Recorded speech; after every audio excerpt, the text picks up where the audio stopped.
అన్ని క్లస్టర్స్లో 280 పైన క్లస్టర్స్లో ఈ కార్యక్రమం నిర్వహించారు. అన్ని చోట్ల కూడా నేను దాదాపు ఒక 40-50 క్లస్టర్స్కి నుంచి వాళ్ళతో కాంటాక్ట్లోకి వచ్చి మాట్లాడాను. అన్ని చోట్ల కూడా చాలా హ్యాపీగా ఉన్నారు. ఎందుకంటే మనం మహానాడికి వెళ్ళినప్పుడు కూడా స్క్రీన్ ఎదురుకుండా, స్టేజ్ ఎదురుకుండా కూర్చున్న వాళ్ళు మాత్రమే ప్రత్యక్షంగా చూడగలుగుతారు. అది కూడా చాలా దూరంగా ఉంటుంది, వేదికని గ్యాలరీకి.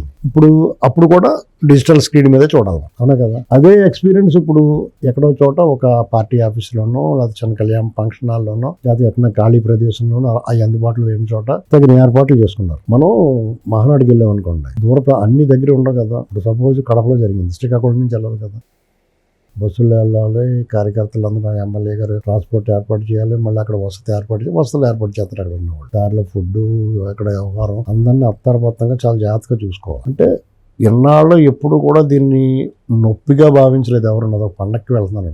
అందులో సులభతరమైన మార్గం దొరికింది. ఇది అనుకోకుండా అనివార్యంగా చేయటం వర్చువల్గా పెట్టుకోవాల్సి వచ్చింది, కానీ అది చాలా బాగుంది అనిపిస్తుంది.